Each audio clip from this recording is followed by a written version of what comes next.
Being here this afternoon. Turn it on. Good afternoon again. We still appreciate your being here this afternoon. And I'm Wayne Christian. I'm president of the Texas Conservative Coalition. We're certainly pleased to have you here and pleased to be able to have this press conference. As the Conservative Caucus of the Texas Legislature, our coalition has developed a roadmap of principled and proven solutions to the 5 issues that will be the most important at the next legislative session. We know our principles and our policy objectives will keep Texas on the right path. Conservative policies have helped Texas to weather the economic downturn better than any other state. Today, Texas is the envy of the nation.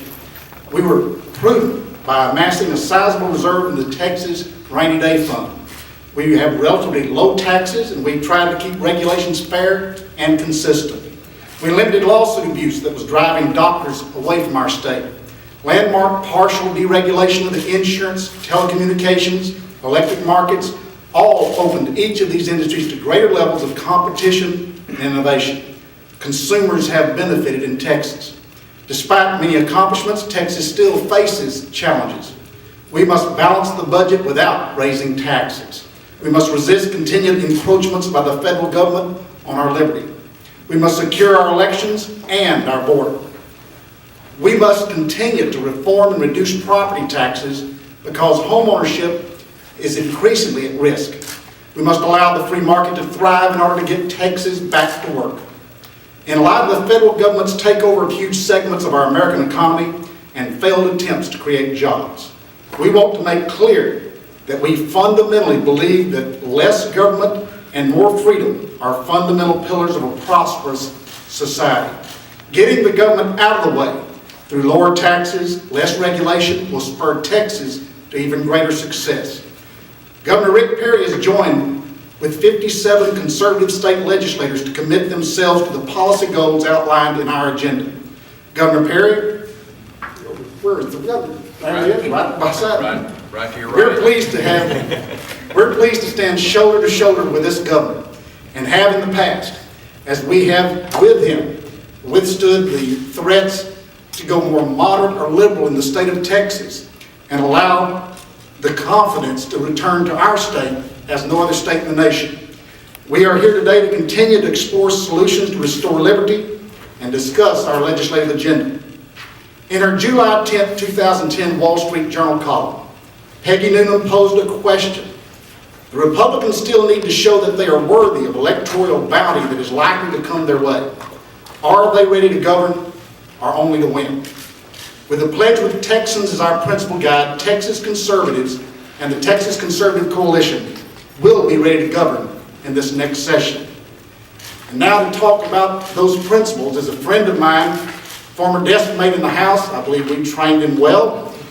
Good neighbor in Deep East Texas, from Marshall, Texas, but now a senator in the Texas Senate, Senator Tommy Williams. Thank you, Wayne. Really, I think Wayne has covered the waterfront pretty well. Texas has received a lot of credit across the nation for the prosperity and the relative prosperity that we enjoy compared to other states, and especially to the large states that we compete with. And I think a lot of the credit goes to Governor Perry, and justifiably so. I want to talk to you a minute, though, that he's not a newcomer, and this pledge is not a new thing for our governor.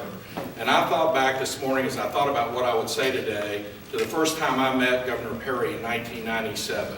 And I was a new House member. He was the Agriculture Commissioner at the time. And when he called and asked me to come over, I thought, well, this will be intriguing, because this is one of the guys that was a pit bull when he was in the House.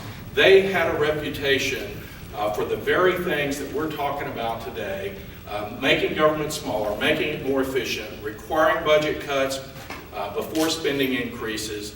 It was a tenacious, bipartisan group of legislators who set the stage for a part of the prosperity that we've enjoyed in the late 20th and early 21st century.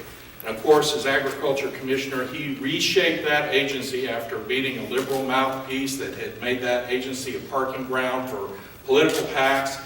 He reshaped that agency and made it the modern agency that we know today, that's run in a very business-like fashion that promotes Texas agriculture products around the world. And we're so grateful for his leadership, both as Lieutenant Governor, where he stood shoulder to shoulder with me, Kent, while we tried to straighten out that 9th Court of Appeals over in Beaumont.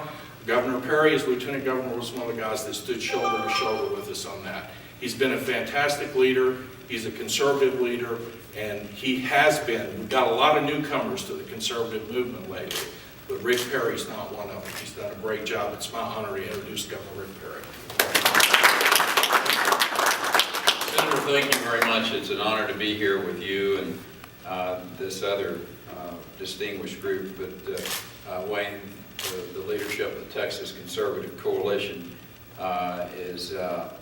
we're just today very plainly stating our positions and support for a strong Texas. And I want to just quickly name the individuals who are here with us. Of course, Tommy, you've already heard from, as well as Wayne Christian, but Representative Brandon Creighton and Brandon, as you'll recall, carried the legislation on the 10th Amendment this last session of the legislature and did a great job of that. Patricia Harless, Patricia, thank you for being here. The great John Otto, it's good to be with you, sir. And Randy Weber, here with us as well, Ken Legler. It's widely known that our economy leads the nation. Has been stated here by these members of the legislature. Matter of fact, Bill Caligari and I were just talking at an event that we had done together this last week, how powerful Texas economy was relative to the other 49 states, and particularly to the big states. And what a great juxtaposition, if you would, when you look at California versus Texas. We were in San Antonio today with Public Policy Foundation and a group of other small government, fiscal conservative groups. And Art Laffer, the Laffer curve, he was Ronald Reagan's economist, laid out a powerful pamphlet showing the difference between Texas and California, one of our main competitors. And what a wonderful job these members of the legislature have done collectively in standing their ground. And Debbie, you've been a great example of that from the standpoint of back through the legislative session, standing their ground on new taxes and more government. And that's the power, I think, of what the Texas Conservative Coalition is really all about. But when you look at what we have done in this state, we're the #1 exporting state in the nation. More Fortune 1000 companies call Texas home than any other state in the nation. However, it may not be widely known that our success is based on fiscally conservative values, and it's a culture that celebrates liberty. Those values didn't drop out of the sky when conservatives like General Abbott won all the statewide elected offices in Texas. They are the values upon which our nation was built. They're codified in the United States Constitution. They're detailed in the Bill of Rights. It comes as no surprise that Texans are committed to the free speech of the First Amendment. We celebrate the protection of the Second Amendment. However, in the past few years, the 10th Amendment has been the one moving to the forefront, and that's thanks to a federal government that has overflowed the boundaries for which it was set, and it began to intrude even further into the lives of its citizens. It seems like every time we turn around, word of another previously unknown wrinkle in the health care bill comes to light, or some activist agency like the EPA makes up a new set of rules that'll kill jobs and further derail America's economy. Our founding fathers knew too well what would happen when a distant, all-powerful government imposes its will on people and left us the protections of the 10th Amendment. They knew what they were doing. in its key phrase, it says, "The power is not delegated to the United States by the Constitution, nor prohibited by it to the states. It is reserved to the states respectively," or to the people. I believe those words were penned for such a time as this, and that sensible citizens should speak out in favor of the restraint that should be in place at the federal level. I'm proud that conservative leaders have called attention to this ongoing intrusion into our state's business. And again, your efforts on behalf of HCR 50 this last legislative session, I refer to time and time again as a powerful moment for people all across this country, but particularly Texans, to stand up and know that we understand that Constitution, and we are going to do everything we can to support it and our Bill of Rights. That particular bit of legislation was aimed at making a bold statement about our state's position and essential constitutional rights. Unfortunately, it was killed by a procedural trick, but my bet is you'll be back in January. I look forward to supporting you again.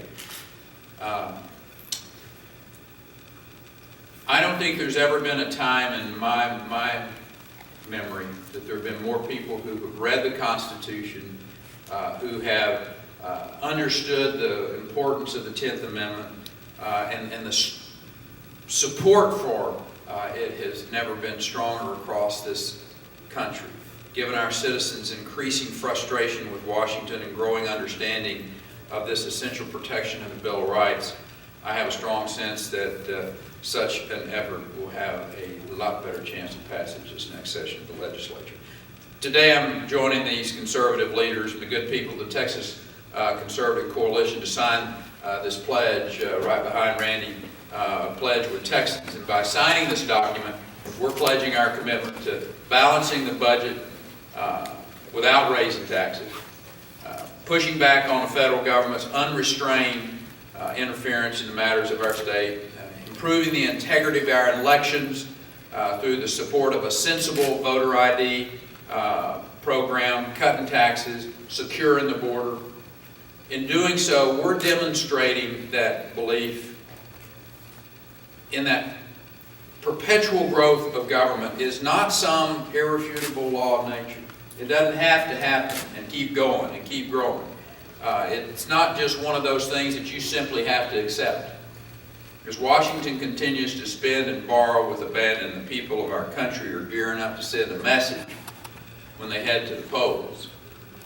The pain in their wallets, the health insurance mandates, and the pile of debt that has grown to the point of blotting out the sun are jolting people awake, and it's spurring them to find a better way. This pledge represents that better way, and we are proud to sign it today. Let's break out some pens. Get it done. All right. Let's do it simultaneously. Okay. I don't get the veto? Ain't no veto on this one, brother. I'll let you do the date. 10/11/10. There you go. Thank you, Governor. Well,